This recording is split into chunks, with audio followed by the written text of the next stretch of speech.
Item number 1, माननीय वित्त मंत्री श्रीमती निर्मला सीतारमन जी।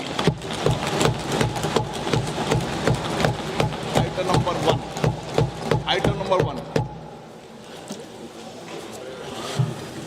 Sir, with your permission, I rise to lay on the table a copy each of the following papers, Hindi and English versions, under Article 281 of the Constitution, Report for 2026 to 2031, Volume 1, Main Report of the 16th Finance Commission. 2. Report for 2026-2031, Volume 2, Annexures of the 16th Finance Commission. Number 3, explanatory memorandum as to the action taken on the recommendations contained in the above report. Item number 2, माननीय वित्त मंत्री निर्मला सीतारमन जी।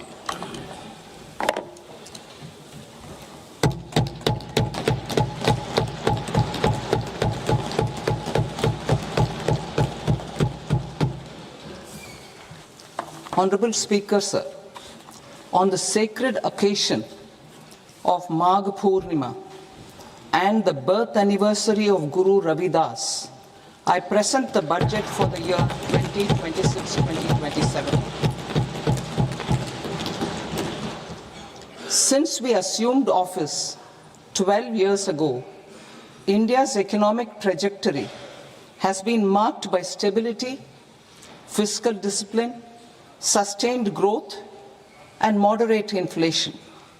This is the result of conscious choices we have made, even in times heightened uncertainty and disruption. Our government, led by Honorable Prime Minister Modi, has decisively and consistently chosen action over ambivalence, reform over rhetoric, and people over populism.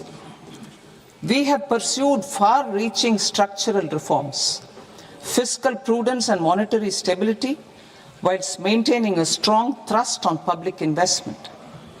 Keeping Atmanirbharta as a lodestar, we have built domestic manufacturing capacity, energy security, and reduced critical import dependencies. Simultaneously, we have ensured that citizens benefit from every action of the government, undertaking reforms to support employment generation, agricultural productivity, household purchasing power, and universal services to people. These measures have delivered a high growth rate of around 7% and helped us make substantial strides in poverty reduction and improvement in the lives of our people.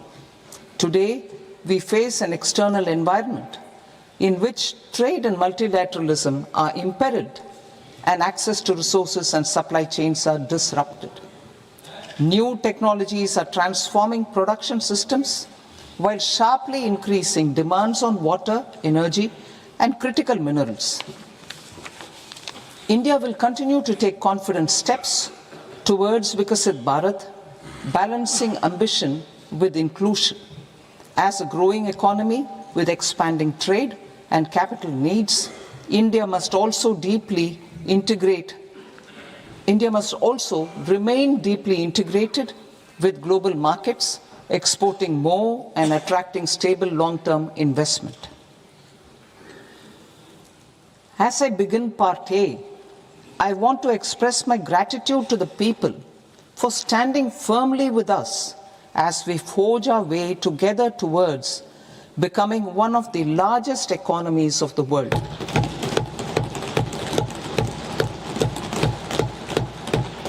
Our aim is to transform aspiration into achievement and potential into performance as we ensure that the dividends of growth reach every farmer, the scheduled caste, the scheduled tribes, the nomads, the youth, the poor, and the women. In Vikasit Bharat Young Leaders Dialogue 2026, several innovative ideas were shared with our Prime Minister, which have inspired many of the proposals, making this a unique Yuva Shakti-driven budget. Our government's sankalp is to focus on our poor, underprivileged, and the disadvantaged. To deliver on this sankalp, and given that this is the first budget prepared in Kartavya Bhavan, we are inspired by three Kartavya. Our first Kartavya is to accelerate and sustain economic growth by enhancing productivity and competitiveness and building resilience to volatile global dynamics. Our second Kartavya is to fulfill aspirations of our people and build their capacity, making them strong partners in India's path to prosperity. Our third Kartavya, aligned with our vision of Sabka Saath, Sabka Vikas, is to ensure that every family, community, region, and sector has access to resources, amenities, and opportunities for meaningful participation. This threefold approach requires a supportive ecosystem. The first requirement is to sustain the momentum of structural reforms, continuous, adaptive, and forward-looking. Second, a robust and resilient financial sector is central to mobilizing savings, allocating capital efficiently, and managing risks. Third, cutting-edge technologies, including AI applications, can serve us as force multipliers for better governance. Reform Express. Our government has undertaken comprehensive reforms towards creating employment, boosting productivity, and accelerating growth. After the Prime Minister's announcement on Independence Day in 2025, over 350 reforms have been rolled out. This includes GST simplification, notification of labor codes, and rationalization of mandatory quality control orders. High-level committees have been formed, and in parallel, the central government is working with the state governments on deregulation and reducing compliance requirements. The Reform Express is well on its way and will maintain its momentum to help us fulfill our Kartavya. I now move to specific proposals. Under our first Kartavya, to accelerate and sustain economic growth, I propose interventions in 6 areas. 1. Scaling up manufacturing in 7 strategic and frontier sectors. 2. Rejuvenating legacy industrial sectors. 3. Creating champion MSMEs. 4. Delivering a powerful push for infrastructure. 5. Ensuring long-term security and stability. And 6. Developing city economic regions. Scaling up of manufacturing in 7 strategic and frontier sectors. Biopharma Shakti, meaning biopharma strategy for health advancement through knowledge, technology, and innovation. India's disease burden is observed to be shifting towards non-communicable diseases like diabetes, cancer, and autoimmune disorders. Biologic medicines are key to longevity and quality of life at affordable costs. To develop India as a global biopharma manufacturing hub,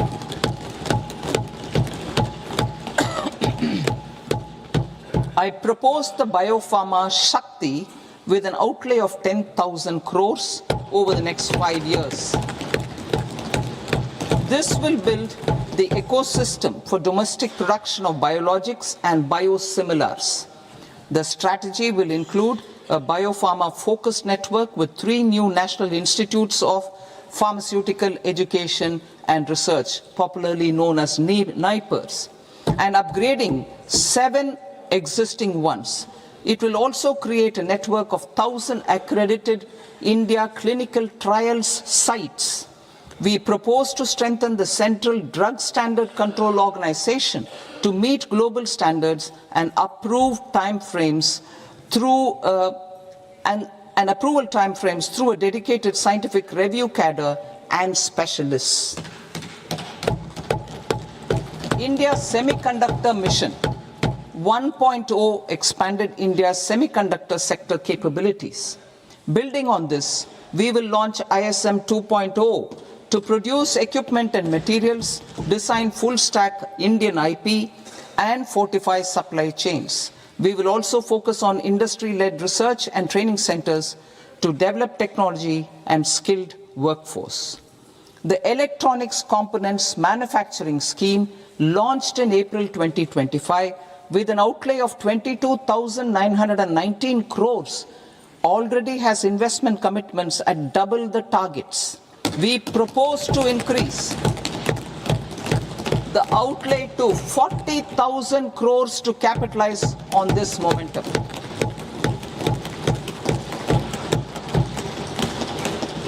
A scheme for rare earth permanent magnets was launched in 2025 November.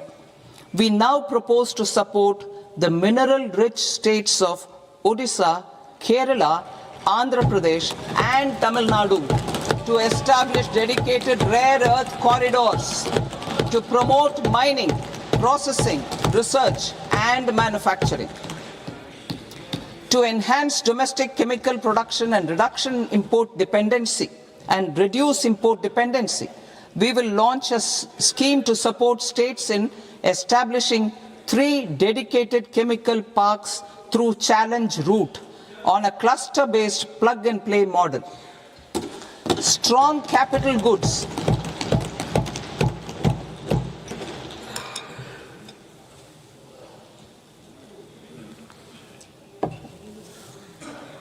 Strong capital goods capability is a determinant of productivity and quality across different sectors. Towards building this capacity, I propose the following. High-tech tool rooms will be established by central public sector enterprises at 2 locations as digitally enabled automated service bureaus that locally design, test, and manufacture high-precision components at scale and at lower cost. 2. A scheme for enhancement of construction and infrastructure equipments will be introduced to strengthen domestic manufacturing of high value and technologically advanced CIE. This can range from lifts in a multi-storied apartment or firefighting equipment in multiplexes, large or small, and to tunnel boring equipments for building metros and high-altitude roads. I also propose a scheme for container manufacturing to create a globally competitive container manufacturing ecosystem with a budgetary allocation of 10,000 crores over a 5-year period. For the labor-intensive textile sector, I propose an integrated program with 5 subparts. 1.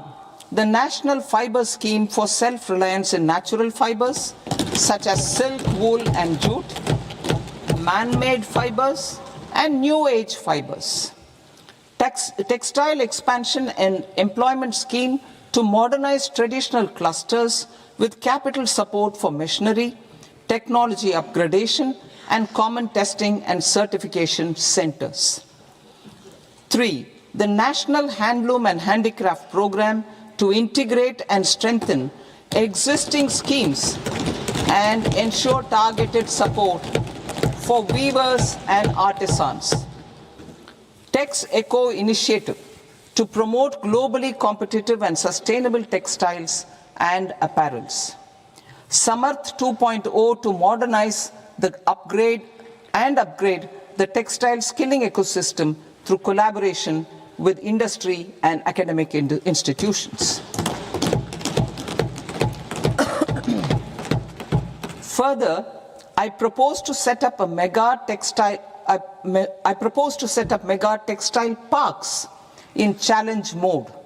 They can also focus on bringing value addition to technical textiles. I propose to launch the Mahatma Gandhi Gram Swaraj initiative to strengthen khadi, handloom and handicrafts. This will help in global market linkage and branding.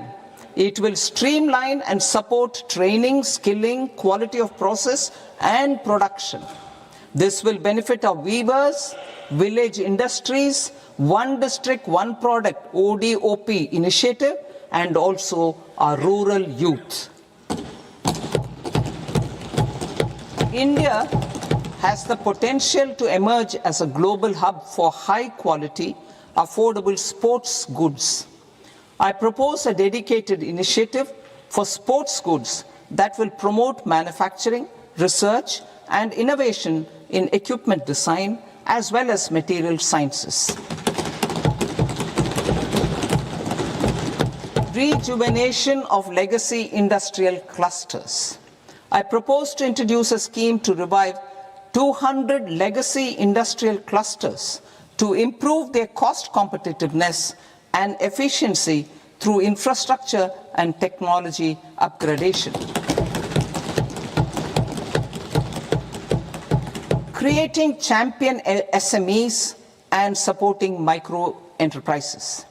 Recognizing MSMEs as a vital engine of growth, I propose a three-pronged approach to help them grow as champions. Equity support. I propose to introduce a dedicated 10,000 crores SME growth fund to create future champions, incentivizing enterprises based on select criteria. I also propose to top up the Self-Reliant India Fund set up in 2021 with 2,000 crores to continue support to micro enterprises and maintain their access to risk capital. Liquidity support. With TREDS, more than 7 lakh crore has been made available to MSMEs. To leverage its full potential, I propose 4 measures. 1.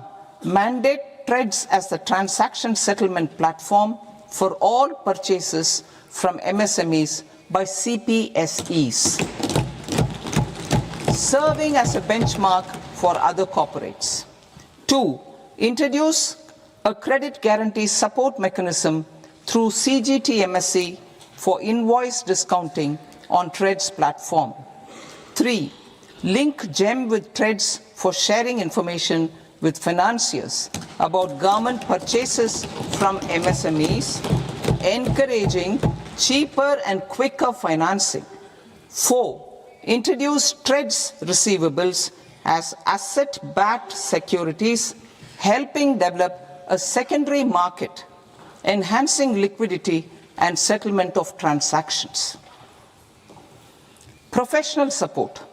Government will facilitate professional institutions such as the ICAI, ICSI, ICMAI to design short-term modular courses and practical tools to develop a cadre of corporate mitras, especially in Tier 2 and Tier 3 towns.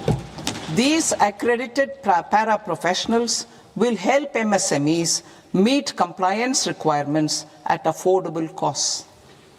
Infrastructure.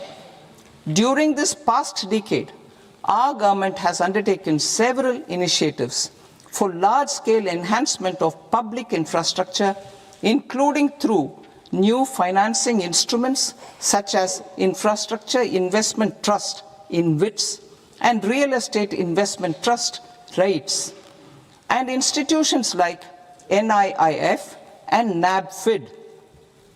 We shall continue to focus on developing infrastructure in cities with over 5 lakh population, that is Tier 2, Tier 3 cities, which have expanded to become growth centers. Public capital expenditure has increased manifold from 2 lakh crore in 2014-15 to an allocation of 11.2 lakh crore in BE 25-26. In this coming year, that is financial year 2026-27, I propose to increase it to 12.2 lakh crores to continue the momentum. To strengthen the confidence of private developers regarding risks during infrastructure development and construction phase, I propose to set up an infrastructure risk guarantee fund to provide prudentially calibrated partial credit guarantee to lenders. Over the years, REITs have emerged as a successful instrument for asset monetization. I propose to accelerate recycling of significant real estate assets of the CPSEs through the setting up of dedicated REITs. To promote environmentally sustainable movement of cargo, I propose to 1. Establish new dedicated freight corridors connecting Dankuni in the east to Surat in the west.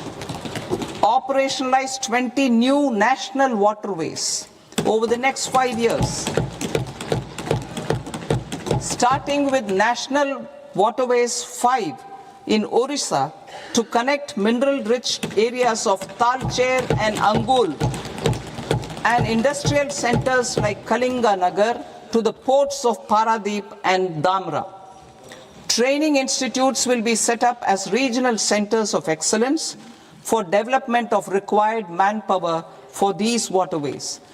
This will benefit youth in the entire stretch of the waterways to train and acquire skills.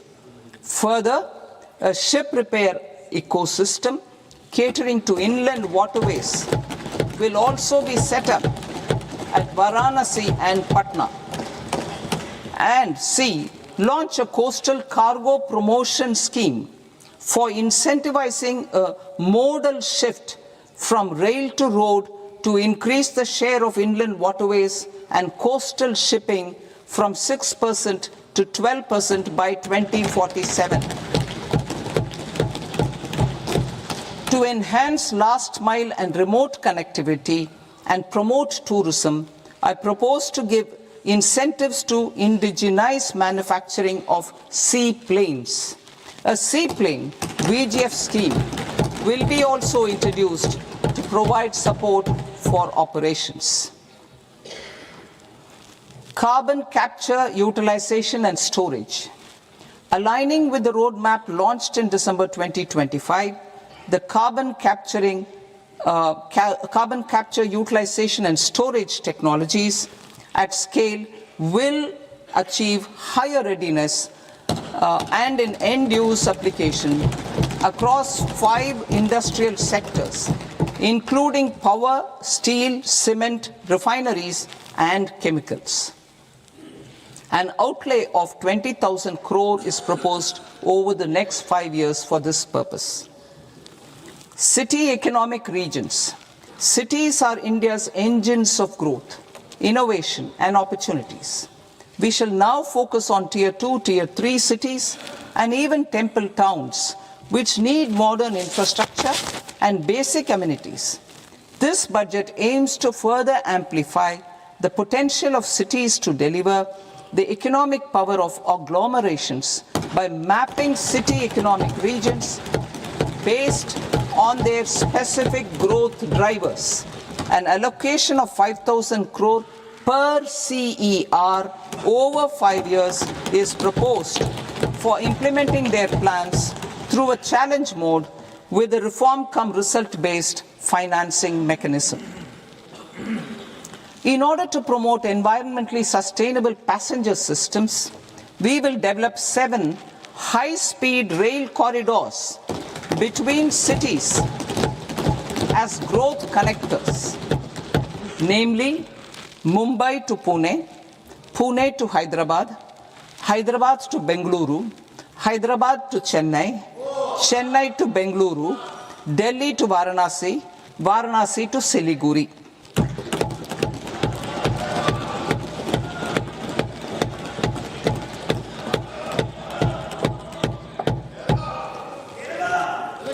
Financial sector.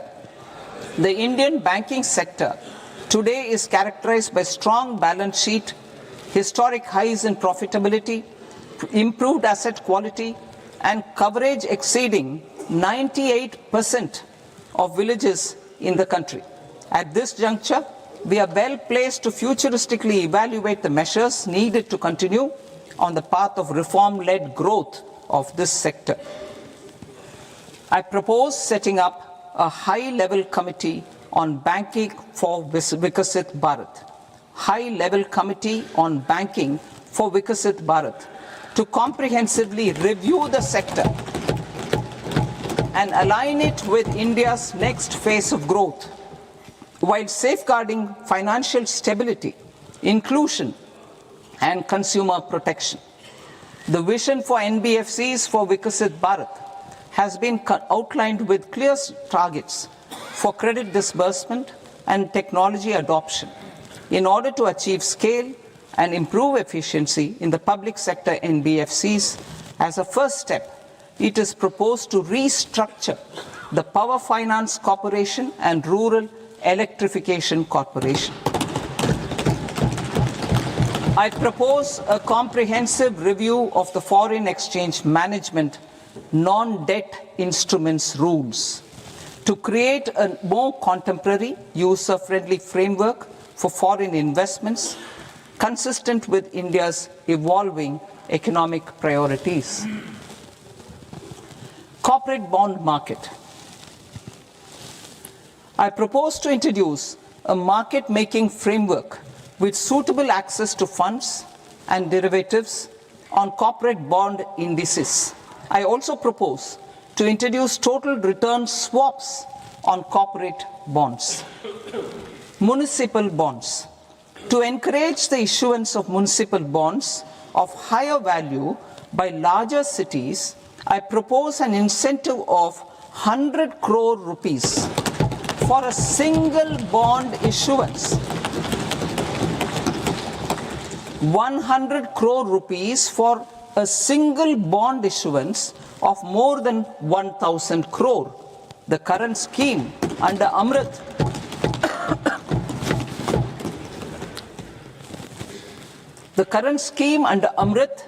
which incentivizes issuances up to 200 crores only, will also continue to support smaller and medium towns. That will also continue to support the smaller and medium towns. Ease of doing business. Individual persons resident outside India, PROI, will be permitted to invest in equity instruments of listed Indian companies through the Portfolio Investment Scheme.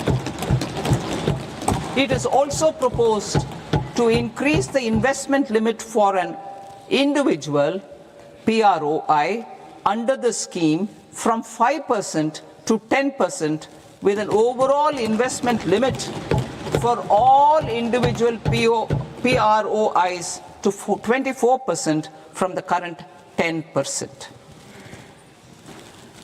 Emerging technologies including AI. 21st century is technology driven. Adoption of technology is for the benefit of all people.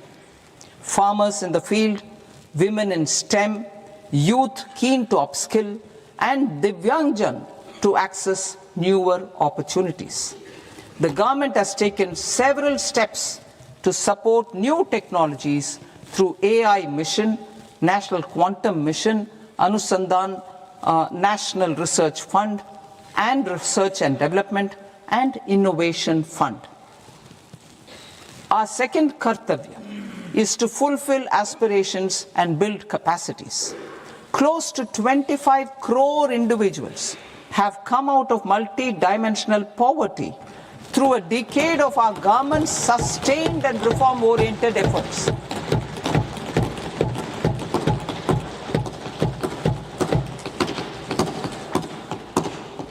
Our government has therefore decided to place a renewed emphasis on the service sector to provide a pathway to fulfilling aspirations of a youthful India with the following measures. I propose to set up a high-powered Education to Employment and Enterprises Standing Committee to recommend measures that focus on services sector as a core driver of Vikasit Bharat.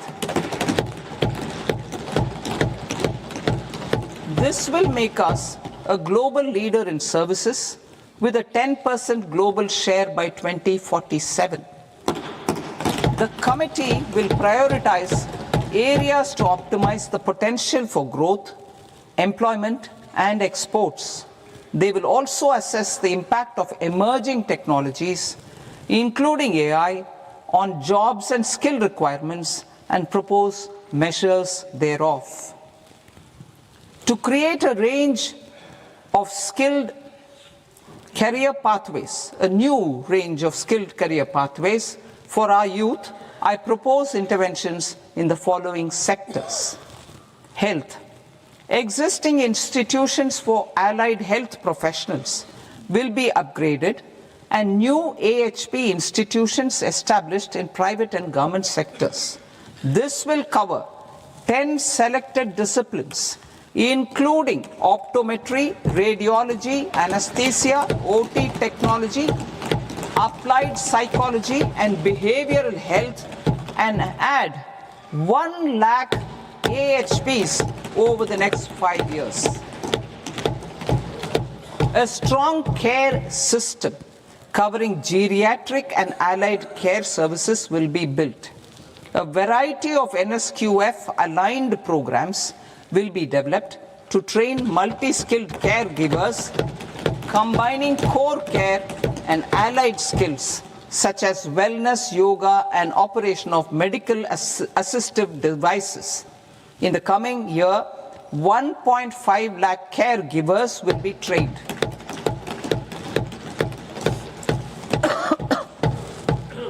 Hubs for medical value tourism. To promote India as a hub for medical tourism services, I propose to launch a scheme to support states in establishing 5 regional medical hubs in partnership with the private sector. These hubs will serve as integrated healthcare complexes that combine medical, educational, and research facilities. They will have Ayush centers, medical value tourism facilitation centers, and infrastructure for diagnostics, post-care, and rehabilitation. These hubs will provide diverse opportunities, job opportunities for health professionals, including doctors and AHPs. Ancient Indian yoga, already respected in several parts of the world, was given a mass global recognition when Honorable Prime Minister took it to the UN. Post-COVID, Ayurveda gained a similar global acceptance and recognition. Exporting quality Ayurveda products helps farmers who grow the herbs and youth who process the products. To meet growing global demand, a few more steps are being taken. I propose to 1. Set up 3 new All India Institutes of Ayurveda. 2. Upgrade Ayush pharmacies and drug testing labs for higher standards of certification ecosystem and make available more skilled personnel. 3. Upgrade the WHO Global Traditional Medicine Center in Jamnagar to bolster evidence-based research, training, and awareness for traditional medicine. Animal husbandry. Livestock contributes to close to 16% of farm income, including of poor and marginal households. To scale up availability of veterinary professionals by more than 20,000, I propose to roll out a loan-linked capital subsidy support scheme for establishment of veterinary and para-veterinary colleges, veterinary hospitals, diagnostic laboratories, and breeding facilities in private sector. Collaboration between Indian and foreign institutions will also be facilitated. Orange economy. India's animation, visual effects, gaming and comics sector, AVGC sector, is a growing industry projected to require 2 million professionals by 2030. I propose to support the Indian Institute of Creative Technologies, Mumbai, in setting up AVGC content creator labs in 15,000 secondary schools all over the country and 500 colleges. The Indian design industry is expanding rapidly, and yet there is a shortage of Indian designers. I propose to establish, through Challenge Route, a new National Institute of Design to boost design education and development in the eastern region of India. Education. Our government will support states through Challenge Route in creating 5 university townships in the vicinity of major industrial and logistics corridors. These planned academic zones will host multiple universities, colleges and research institutions, skill centers and residential complexes. In higher education, STEM institutions, prolonged hours of study and laboratory work pose some challenges for girl students. Through VGF, Viability Gap Funding and capital support, one girls' hostel will be established in every district.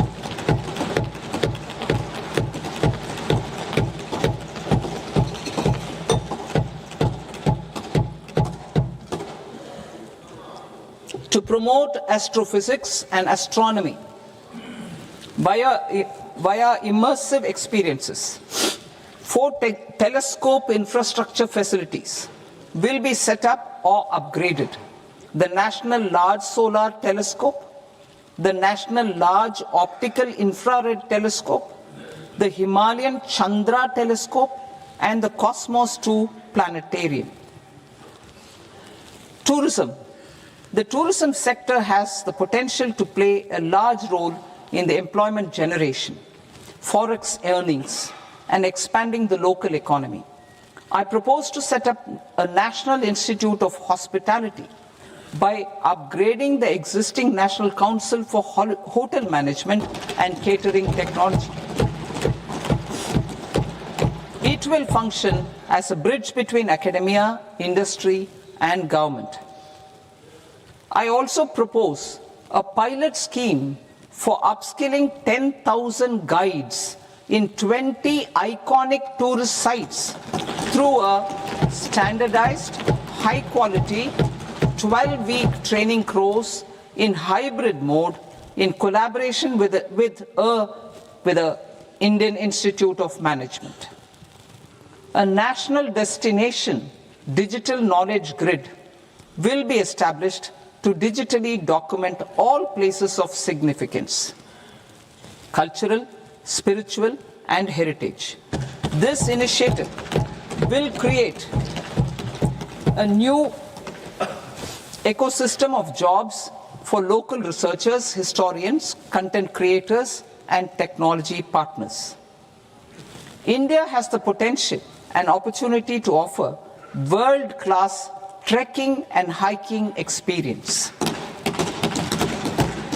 We will develop ecologically sustainable mountain trails in Himachal Pradesh, Uttarakhand, and Jammu Kashmir. Also in Araku Valley in the Eastern Ghats and Podigai Malai in the Western Ghats. Turtle trails along key nesting sites in the coastal areas of Odisha Karnataka and Kerala. And 3, bird watching trails along the Pulikat Lake in Andhra Pradesh, Tamil Nadu. It's on the border. Under the visionary leadership of Honorable Prime Minister, we established the International Big Cat Alliance in 2024. This year, India is hosting the first ever Global Big Cat Summit, where heads of governments and ministers from 95 range countries will deliberate on collective strategies for conservation. Heritage and culture tourism. I propose to develop 15 archaeological sites, including Lothal, Dolavira, Rakhi Gadi, Adichanallur, Saranath, Hastinapur, and Leh Palace into vibrant experiential cultural destinations. Excavated landscapes will be open to the public through curated walkways. Immersive storytelling skills and technologies will be introduced to help conservation labs, interpretation centers, and guides.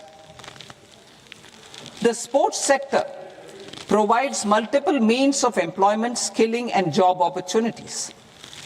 Taking forward the systematic nurturing of sports talent, which is set in motion through the Khelo India program earlier, I propose to launch a Khelo India mission to transform the sports sector over the next decade. The mission will facilitate an integrated talent development pathway supported by training centers, which are foundational, intermediate, and elite levels. B, systematic development of coaches and support staff. C, integration of sports science and technology. D, competitions and leagues to promote sports culture and provide platforms. And E, development of sports infrastructure for training and competition. Our third Kartavya aligns with our vision of Sabka Saath, Sabka Vikas towards Vikasit Bharat. This requires targeted efforts for 1, increasing farmer incomes through productivity enhancement and entrepreneurship, with special attention to small and marginal farmers. B, empowering Divyangjan through access to livelihood opportunities, training, and high-quality assistive devices. C, empowering the vulnerable to access mental health and trauma care. D, focus on the Purvodaya states and the Northeast region to accelerate development and employment opportunities. Fisheries. We will undertake initiatives for integrated development of 500 reservoirs and Amrit Sarovars. 2, strengthen the fisheries value chain in coastal areas and enable market linkages involving startups and women-led groups together with fish farmer producer organizations. Animal husbandry. To provide quality employment opportunities in rural and peri-urban areas, we will support the animal husbandry sector in entrepreneurship development through A, a credit-linked subsidy program, B, scaling up and modernization of livestock enterprises, C, enhanced creation of livestock, dairy, and poultry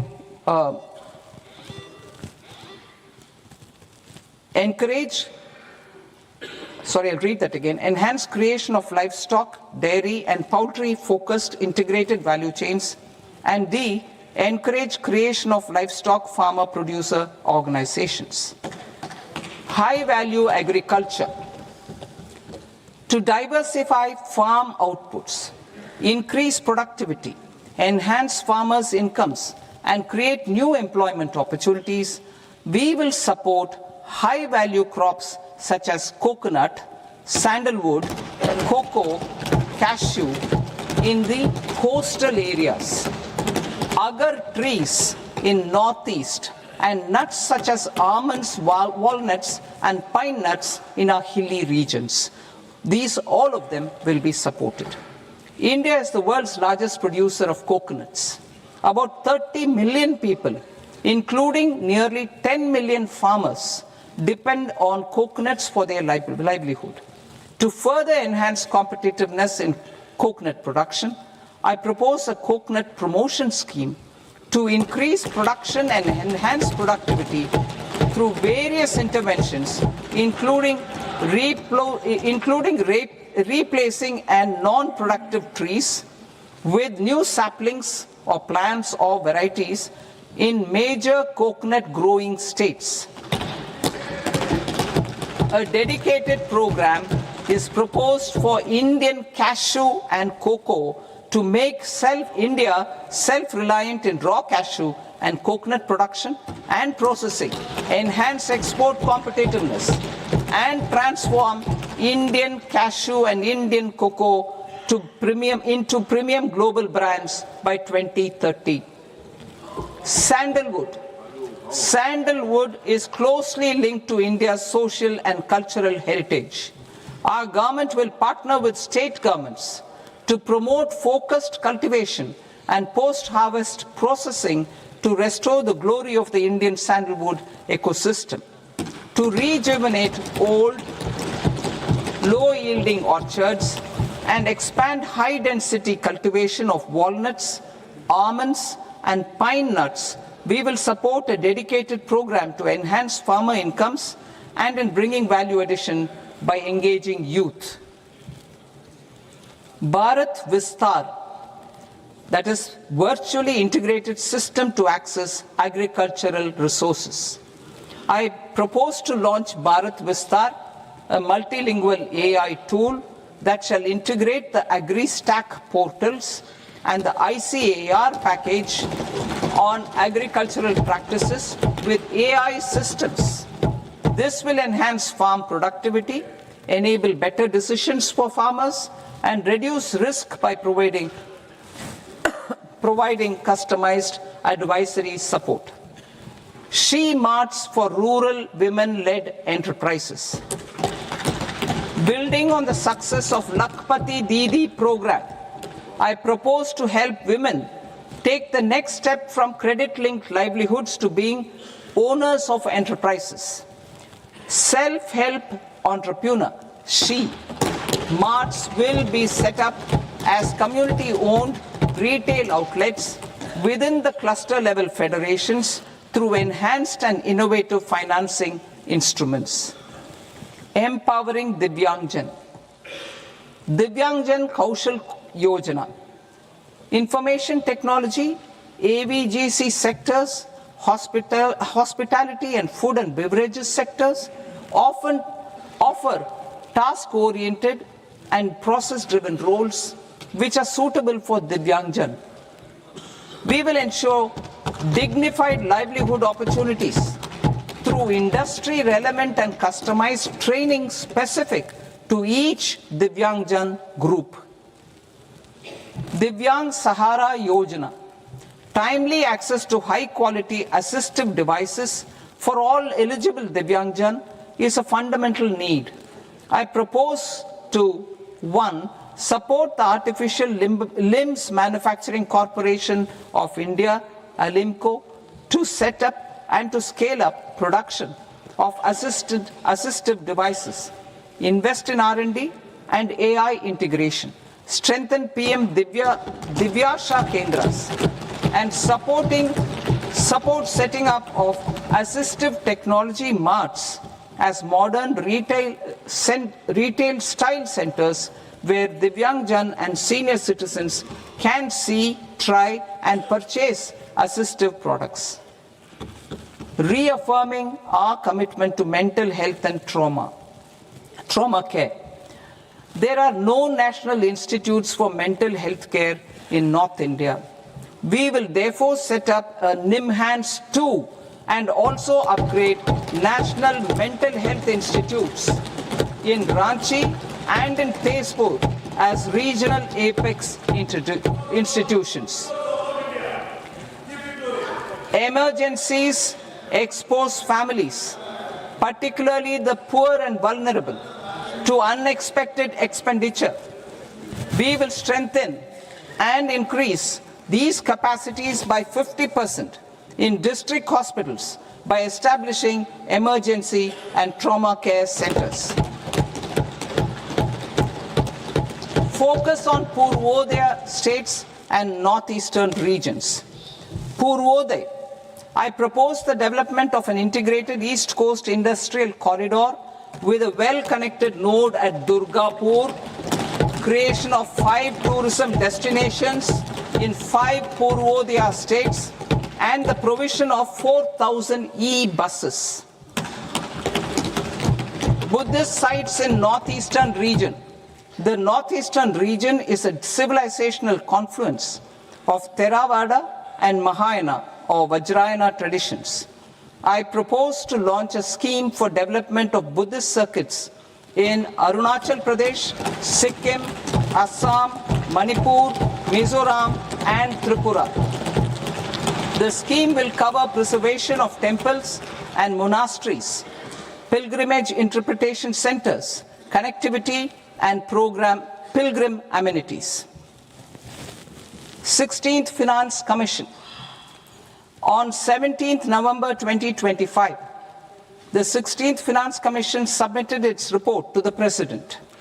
As mandated under Article 281 of the Constitution, the government is to lay the report along with the explanatory memorandum on the action taken report on the recommendations of the Commission in Parliament, which, Sir, Honourable Speaker, you've allowed me to do at the commencement of this session. The government has accepted the recommendation of the Commission to retain the vertical share of devolution at 41%. As recommended by the Commission, I have provided 1.4 lakh crores of rupees to the states for the year 2026-2027 as Finance Commission grants. These include rural and urban local body and disaster management grants. Fiscal consolidation. Government has been delivering on our fiscal commitments consistently without compromising on social needs. To strive towards accepted standards of fiscal management in Budget 25-26, I had indicated that the central government would target reaching a debt to GDP ratio of 50 plus or minus 1% by 2030-31. In line with this, the debt to GDP ratio is estimated to be 55.6% of GDP in BE 26-27. compared to 56.1% of GDP in RE 25-26. A declining debt to GDP ratio will gradually free up resources for priority sector lending and expenditure by reducing the outgo on interest payments. One of the main operational instruments for debt targeting is the fiscal deficit. I am happy to inform this august House that I fulfilled my commitment made in 2021-2022 to reduce fiscal deficit below 4.5% of GDP by 25-26. In RE 25-26, the fiscal deficit has been estimated at par with BE of 2025-26 at 4.4% of GDP.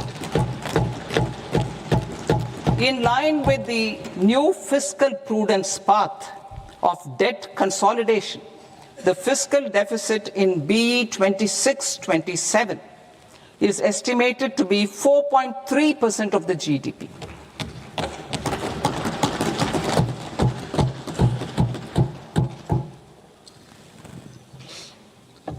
The revised estimates of the non-debt receipts are 34 lakh crore rupees, of which the centre's net tax receipts are 26.7 lakh crore.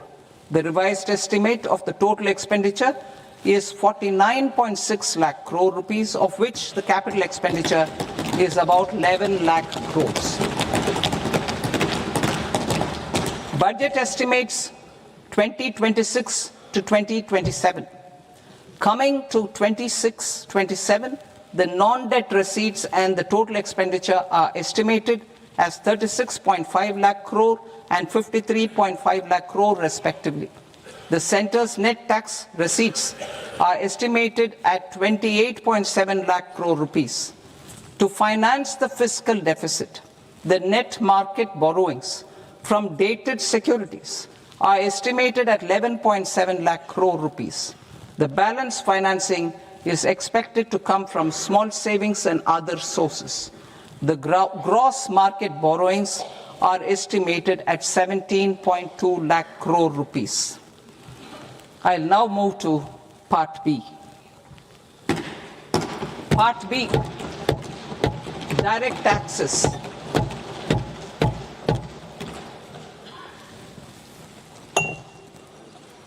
Honorable Speaker, sir, I now present my proposals on direct taxes.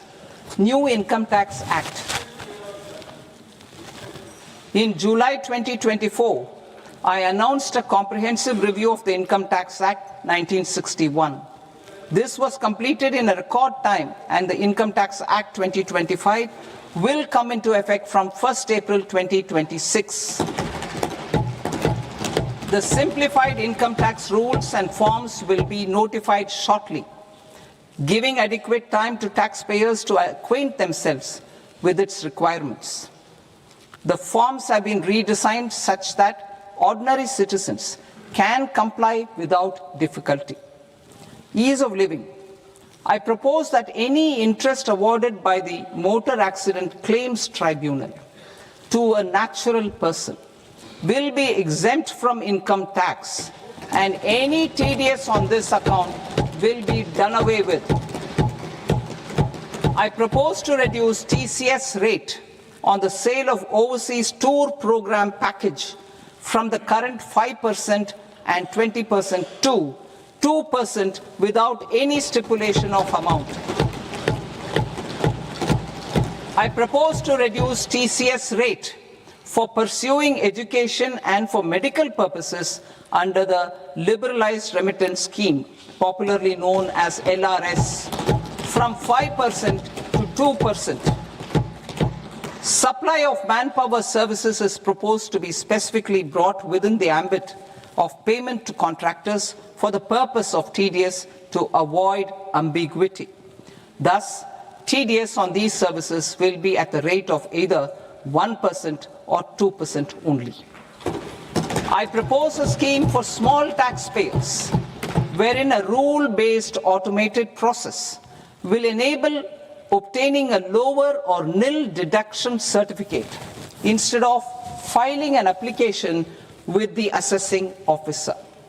For the ease of taxpayer holding securities in multiple companies, I propose to enable depositories to accept Form 15G or Form 15H from the investor and provide it directly to various relevant companies.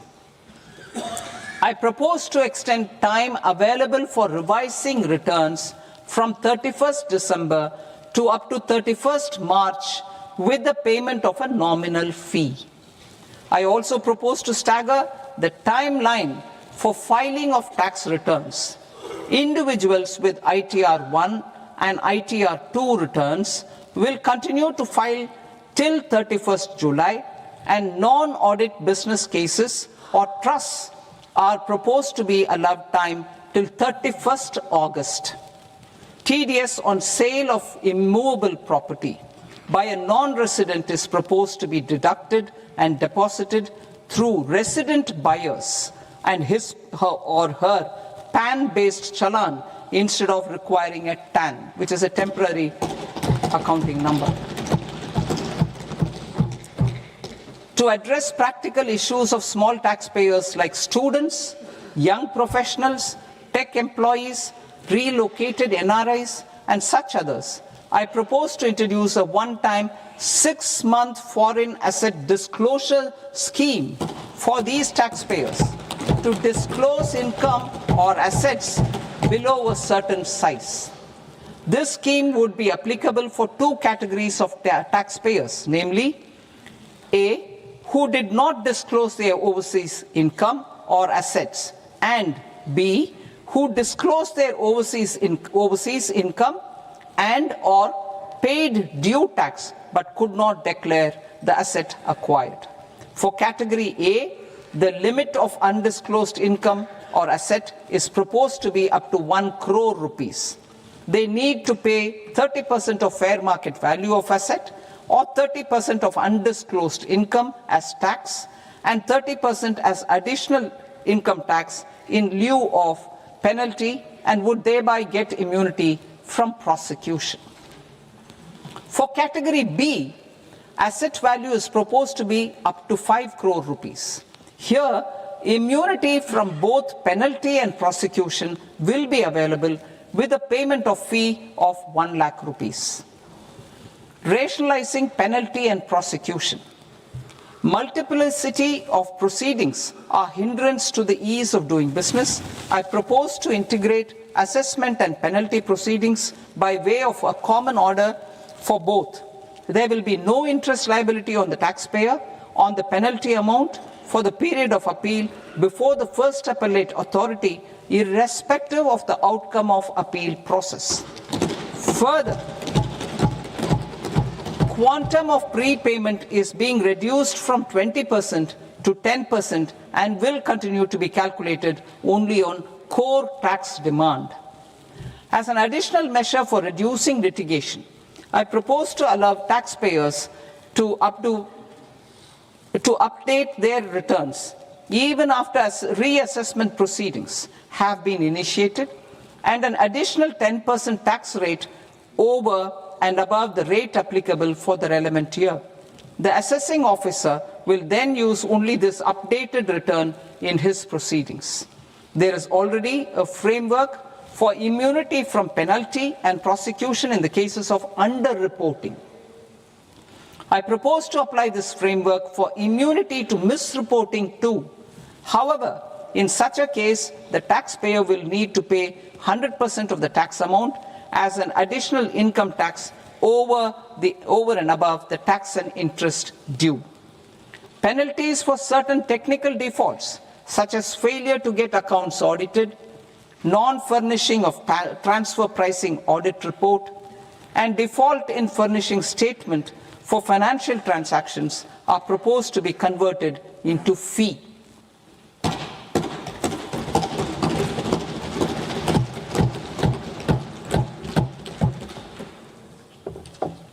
I propose to rationalize prosecution framework under Income Tax Act while maintaining a careful balance for deterrence in some serious offence. Non-production of books of account and documents and requirement of TDS payment where payment is made in kind are being decriminalized. Further, minor offences will attract fine only. The remaining prosecutions will be graded commensurate with the quantum of offence. They will entail only simple imprisonment with maximum imprisonment reduced to 2 years and power to courts to convert even those into fines. There is no penalty. There is no penalty presently for non-disclosure of non-immovable foreign assets with aggregate value less than 20 lakh rupees. I propose to also provide them with immunity from prosecution with retrospective effect from 1/10/2024.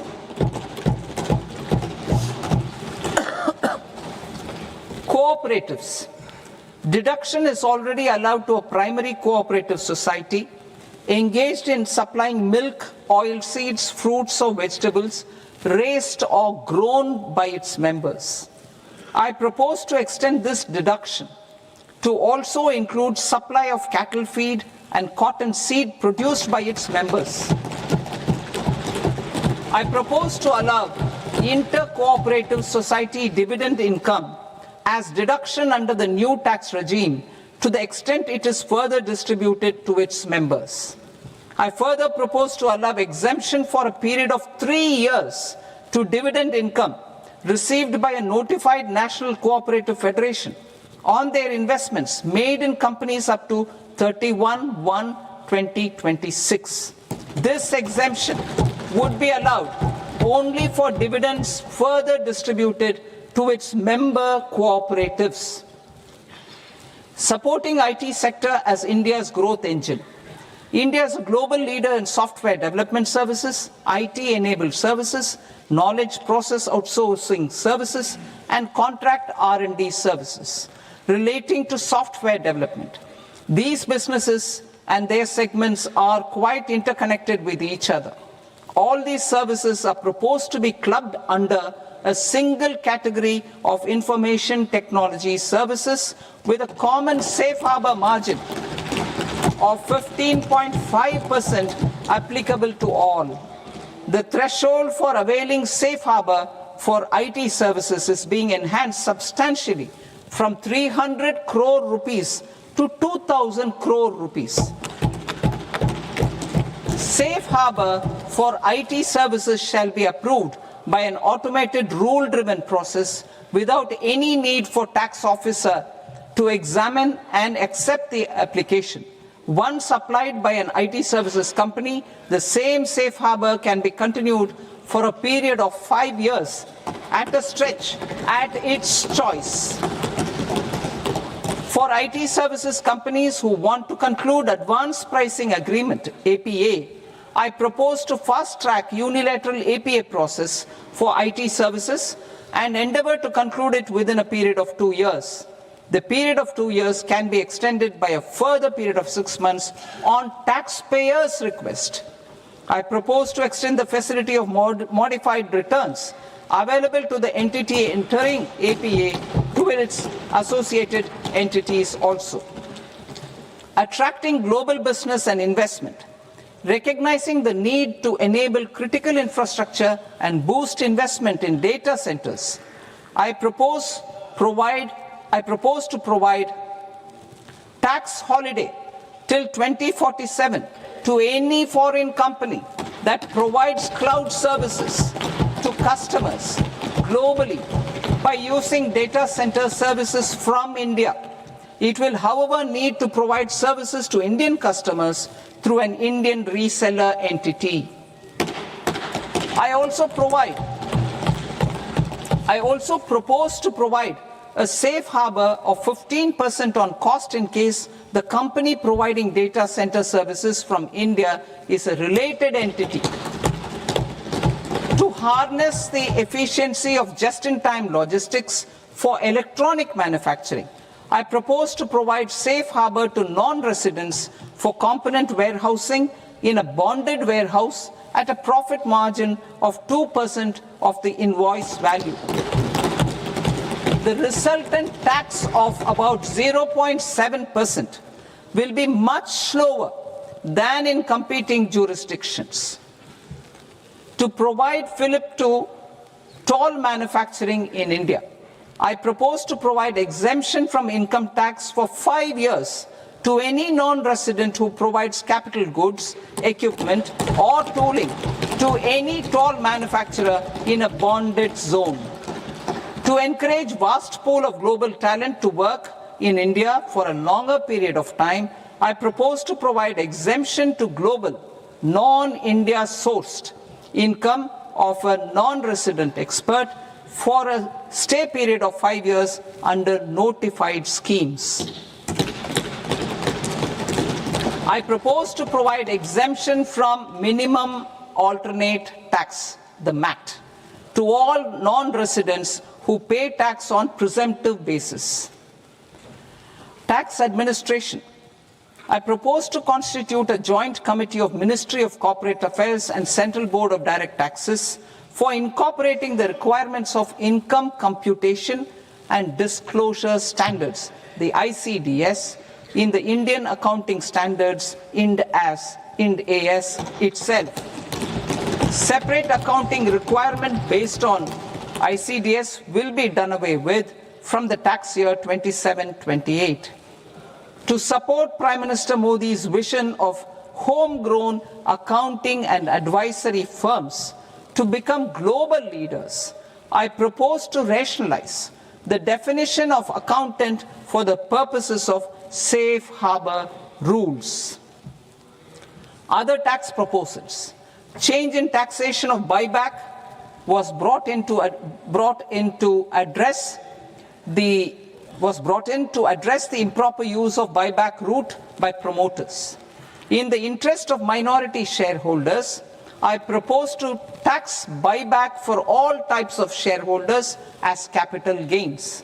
However, to disincentivize misuse of tax arbitrage, promoters will pay an additional buyback tax. This will make effective tax 22% for corporate promoters. For non-corporate promoters, the effective tax will be 30%. TCS rate for sellers of specific goods, namely alcoholic liquor, scrap, and minerals, will be rationalized to 2%, and that on Tendu leaves will be reduced from 5% to 2%. I propose to raise the STT on futures to 0.05% from the present 0.02%. STT on options premium and exercise of options are both proposed to be raised to 0.15% from the present rate of 0.1% and 0.125% respectively. We reformed the taxation landscape for corporates in 2019 by providing them a simplified regime with lower tax rate so that they could productively focus on business rather than on claim of deductions and exemptions. To encourage companies to shift to the new regime, set off of brought forward MAT credit, minimum alternate tax credit, is proposed to be allowed to companies only in the new regime. Set off using available MAT credit is proposed to be allowed to an extent of 1/4 of the tax liability in the new regime. MAT is proposed to be made final tax, so there will be no further credit accumulation from 1st April 2026. In line with this change, the rate of final tax is being reduced to 14% from the current MAT rate of 15%. The brought forward MAT credit of taxpayers accumulated till 30th March 2026 will continue to be available to them for set off as above. Indirect taxes. I shall now take up proposals related to indirect taxes. My proposals for customs and central excise aim to further simplify the tariff structure, support domestic manufacturing, promote export competitiveness, and correct inversion in duty. To continue weeding out long continuing customs duty exemptions, I propose to remove certain exemptions on items which are being manufactured in India or where the imports are negligible.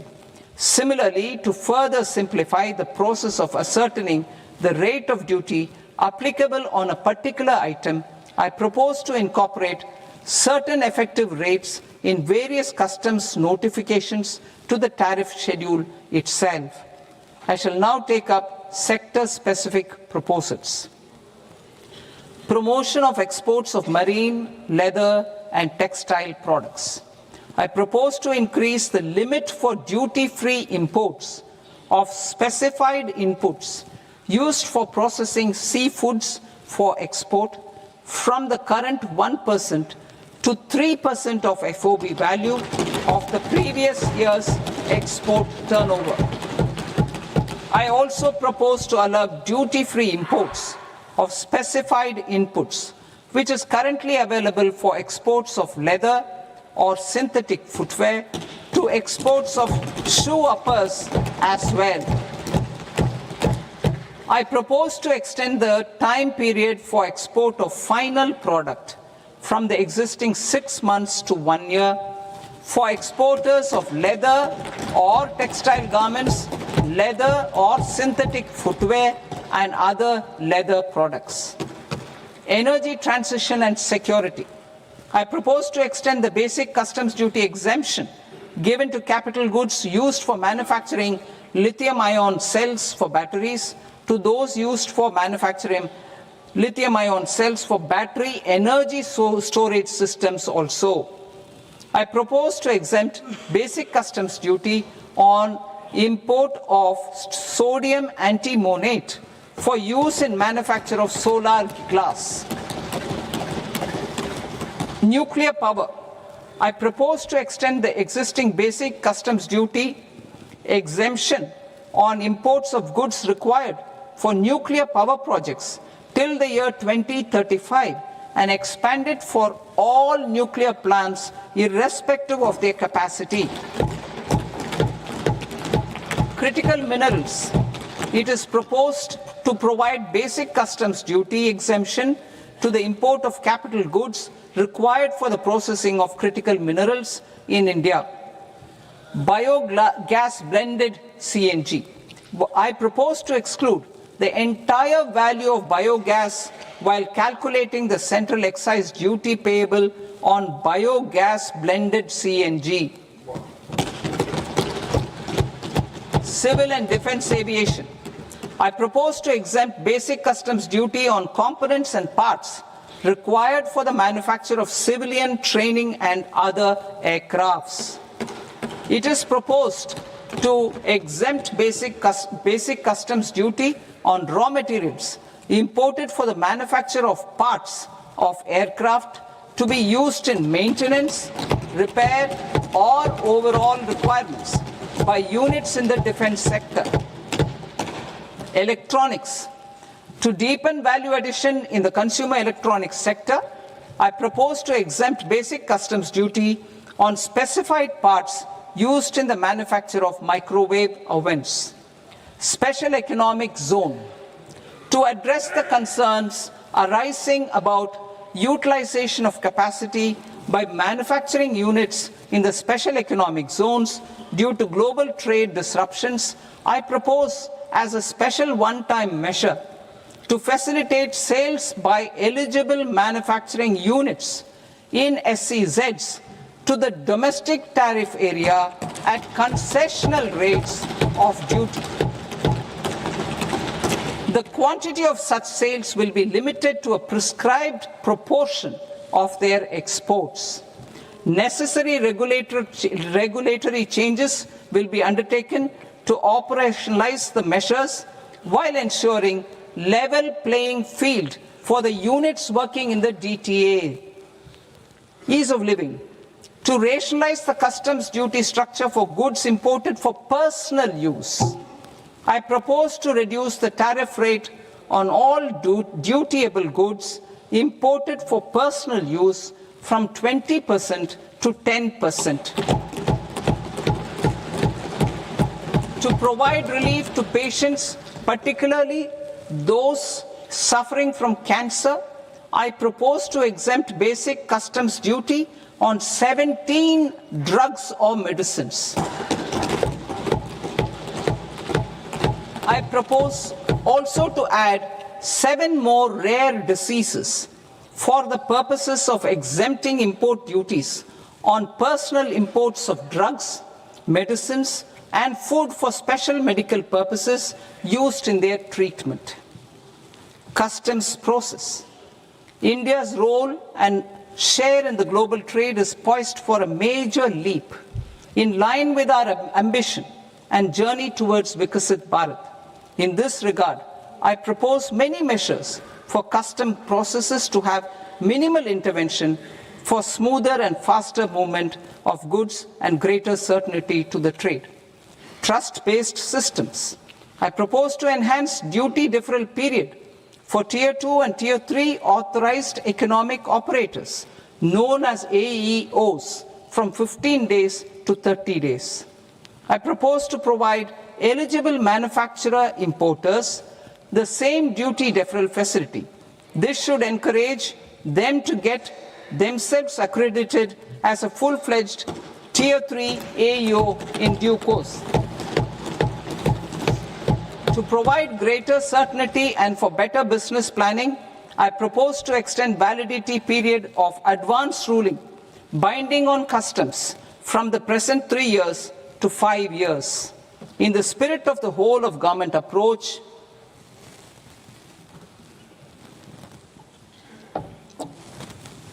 government agencies will be encouraged to leverage AEO accreditation for preferential treatment in clearing their cargo. Regular importers with trusted long-standing supply chains will be recognized in the risk system so that the need for verification of their cargo every time can be minimized. Export cargo using electronic sealing. Export cargo using electronic sealing will be provided through clearance from the factory premises to the ship. For import of goods not needing any compliance, filing of bill of entry by a trusted importer and arrival of goods will automatically notify customs for completing their clearance formalities. This will enable goods to be released immediately on arrival. The customs warehouse framework will be transformed into a warehouse operator-centric system with a self-declarations, electronic tracking, and risk-based audit.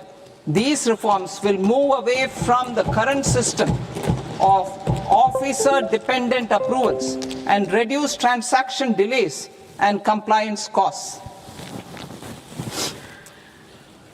Ease of doing business. Approvals required for cargo clearance from various government agencies will be seamlessly processed through a single and interconnected digital window by the end of the financial year. Processes involved in clearance of food, drugs, plant, and animal and wildlife products, accounting for about 70% of interdicted cargo, will be operationalized on this system by April 2026 itself. For goods not having any compliance requirement, clearance will be done by customs immediately after online registration is completed by the importer, subject to the payment of duty. Customs integrated system will be rolled out in 2 years as a single integrated and scalable platform for all customs processes. Utilization of non-intrusive scanning with advanced imaging and AI technology for risk assessment will be expanded in a phased manner with the objective to scan every container across all the major ports. New export opportunities to support Indian fishermen to fully harness the economic value of marine resources beyond our territorial waters. The following measures will be taken. A. Fish catch by an Indian fishing vessel in exclusive economic zone or on the high seas will be made free of duty. Landing of such fish on foreign port will be treated as export of goods. Safeguards will be put in place to prevent misuse during fish catch, transit, or transshipment. To support aspirations of India's small businesses, artisans, and startups to access global markets through e-commerce, I am pleased to announce complete removal of the current value cap of 10 lakh rupees per consignment on courier exports. In addition, handling of rejected and returned consignments will be improved with effective use of technology for identifying such consignments.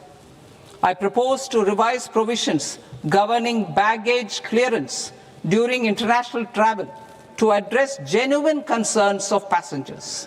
The revised rules will enhance duty-free allowances in line with the present-day travel realities and provide clarity in temporary carriage of goods brought in or taken out. There are honest taxpayers who are willing to settle disputes by paying all their dues, but they get deterred due to negative connotation associated with penalty. They will now be able to close cases by paying an additional amount in lieu of penalty. Honorable Speaker, sir, with this, I commend the budget to this august House.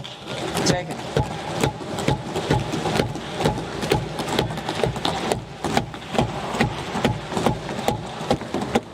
One and a half hours. Item number 3 माननीय वित्त मंत्री जी।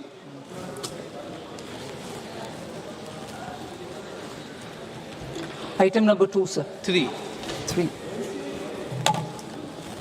Sir, with your permission, I rise to lay on the table of the following statements under Section 3, 1 of the Fiscal Responsibility and Budget Management Act of 2003, medium-term fiscal policy cum fiscal policy strategy statement, and macroeconomic framework statement.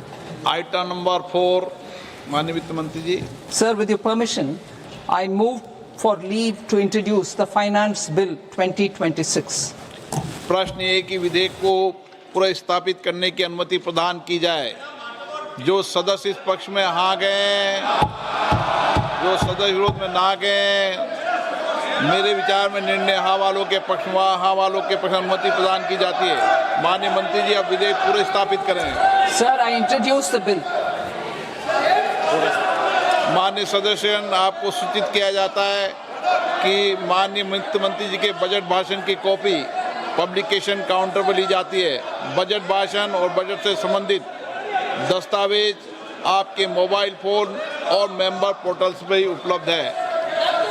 सभा की कार्रवाई कल सोमवार दिनांक 2 फरवरी 2026 को प्राप्त 11 बजे तक के लिए स्थगित की जाती है।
Namaskar viewers, hello and welcome to this continuing coverage of the Union Budget 2026-27. I'm Tina Jha, with me is my colleague Manoj Verma. So you heard the Finance Minister Nirmala Sitharaman presenting the Union Budget 2026-27, also introducing the Finance Bill. She's made history today as she presented her 9th consecutive Union Budget under the leadership of Prime Minister Modi. This, viewers, is also the first time in India's fiscal history that the Union Budget has been presented on a Sunday. We'll discuss some of the proposals and the key highlights of this budget speech, which extended nearly 1.5 hours, some of the key announcements that the Finance Minister made. In fact, the proposals in the budget, she said, are aimed at boosting growth, meeting people's aspirations, most importantly, enabling inclusive development. So the key highlight of the budget 2026-27 is that India has set a lower fiscal deficit target and higher capex outlay for FY27, with a reforms push. Just to put it into numbers, for the financial year 2027, the capital expenditure has been set at 12.2 lakh crore rupees. The fiscal deficit target has been set at 4.3% of GDP in FY 2027. In fact, if you heard the finance minister, she said she fulfilled her commitment that she made in FY 2022 to reduce the fiscal deficit below 4.5% of the GDP. Also, in revised estimates 2025-26, the fiscal deficit is at 4.4% of the GDP. The debt to GDP ratio is estimated at 55.6% in budget estimates 2026-27 versus the 56.1% in revised estimates 25-26. FY 27 expenditure is estimated at 53.5 lakh crore rupees. The revised estimates of expenditure in FY 2026 were 49.6 lakh crore rupees. So a significant jump there as far as the numbers are concerned. Also, FY 27 net market borrowing from the dated securities is estimated at 11.7 lakh crore rupees. The gross market borrowing is seen at 17.2 lakh crore rupees. The net tax receipts estimated at 28